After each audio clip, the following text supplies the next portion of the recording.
Hello everybody and welcome back to Evolving Vibes, the community for witches, pagans, spiritualists, and everybody in between. So for today's video, we're going to be talking about hagstones. Now you're asking yourself, what is a hagstone? Well, maybe you already know. They're known by so many different names. You'd be called a hagstone, a witch stone, an adder stone, a fairy stone, and even an Odin stone. And whatever you want to call it, the one thing about these stones is they're powerful little motherfuckers. So this powerful little mofo is what we're going to be talking about today.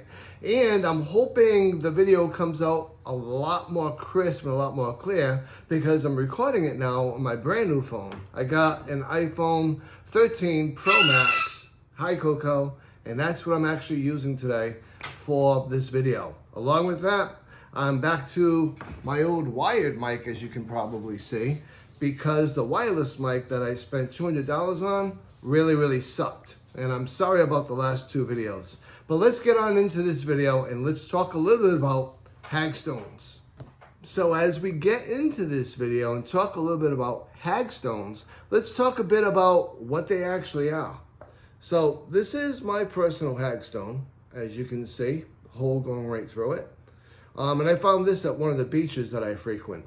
So what a hagstone is, it's a natural stone that has a naturally occurring hole going through it, which is caused by generations and generations of water just drilling itself through the stone.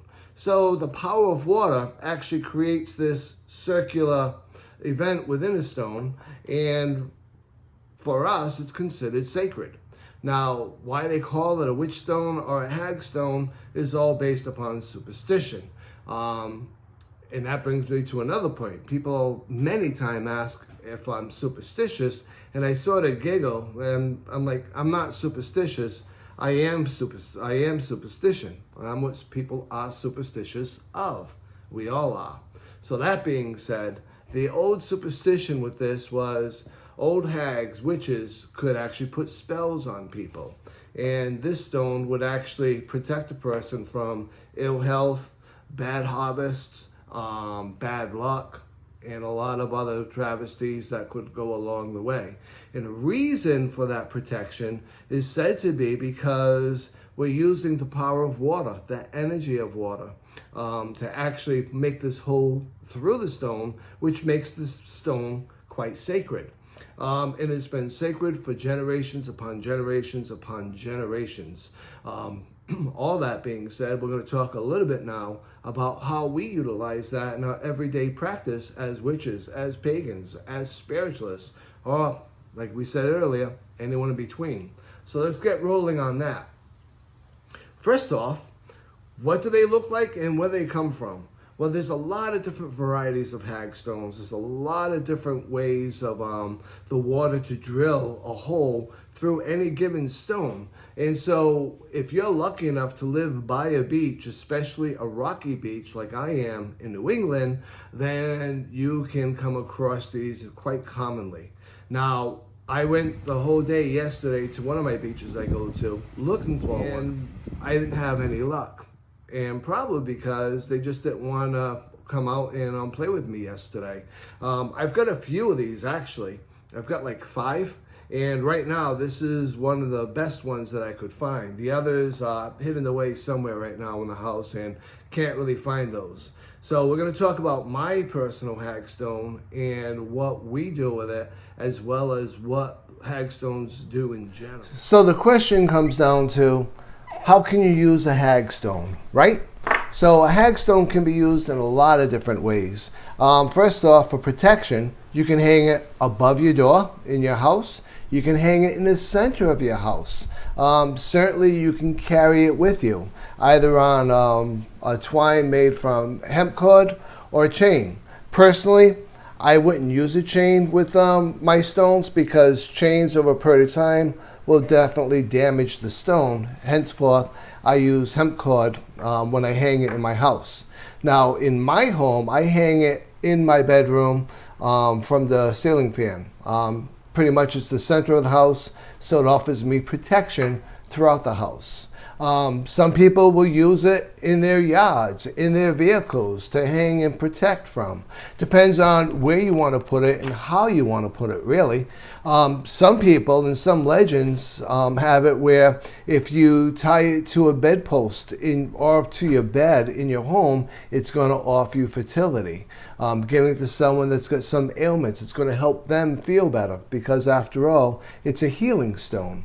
So there's a lot of different ways that you can utilize your hagstone or witch stone for your own benefit and your own good. And you can research more of those yourself, or you can just listen to your own vibe. Whatever you feel you want to use that hagstone for, you can certainly use it for. One of the other aspects that I like to do with it is I use it for scrying. This is great for entering into another realm.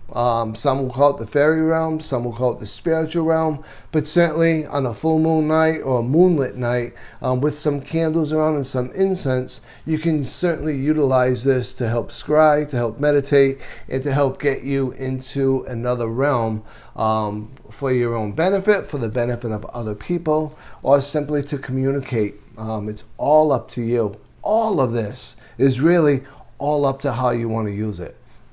So that's the hagstone.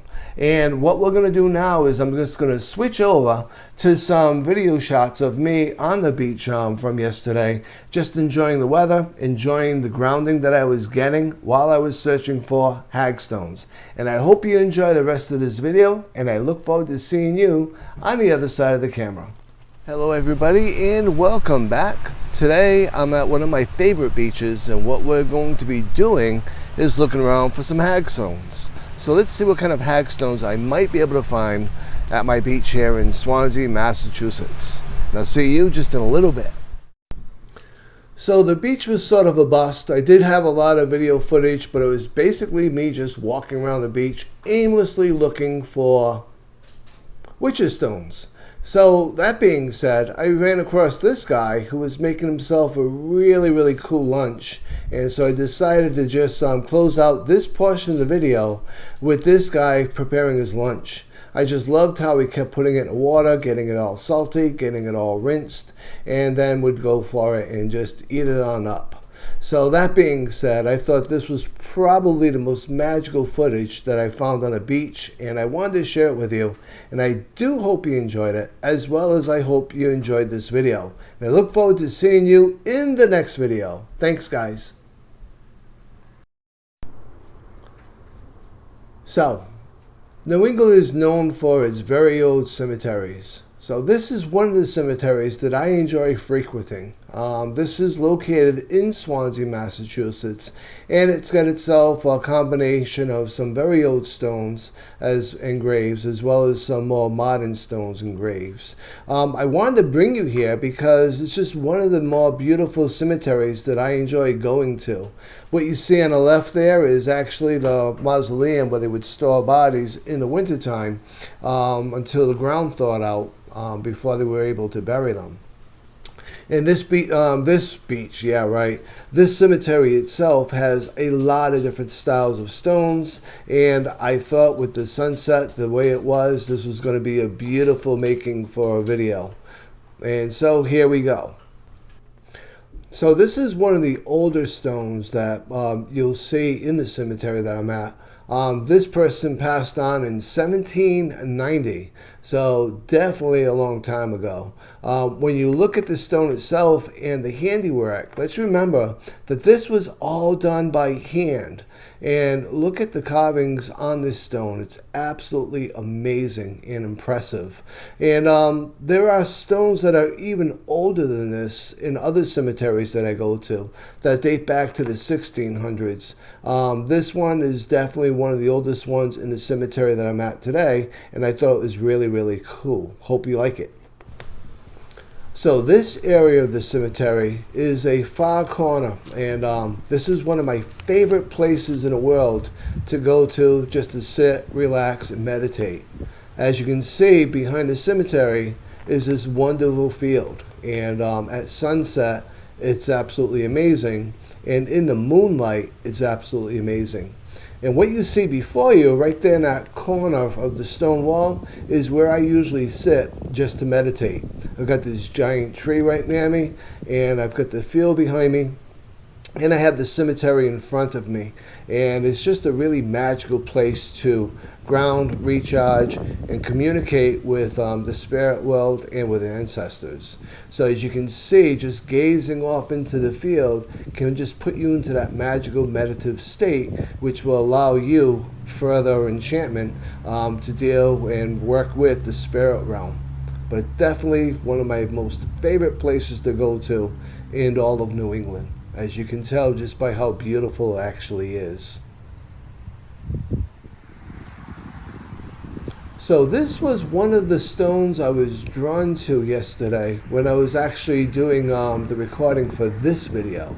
And when you look at this stone, you can clearly see that it's old, but when you look at it, you can see the date this person passed was October 16th, 1821, exactly 100 years to the day of this video. And I thought that was rather unique and interesting that I'd be drawn to that stone and it would have that date on it. But as you can see, this stone too is all hand carved and beautifully done, and made to commemorate the life of this young lady when she passed on. And the stone still stands today. And it's very typical of what you'll find in New England cemeteries. I do hope you enjoyed this portion of the video. Let me know in the comments. Okay guys, that's pretty much going to wrap up the video for today. I do hope you enjoyed this video. Let me know in the comments what you think, both of the beach as well as the cemetery, and of course as well as the Hagstone / Witch's Stone video itself. I enjoyed making this video, as I enjoy making all my videos, and I look forward to seeing you in our next video together. Be sure to check out one of these two videos below, and make sure, if you haven't done so already, like, subscribe, leave me that comment, let me know what you think, and as always, please be safe, be well, and be blessed.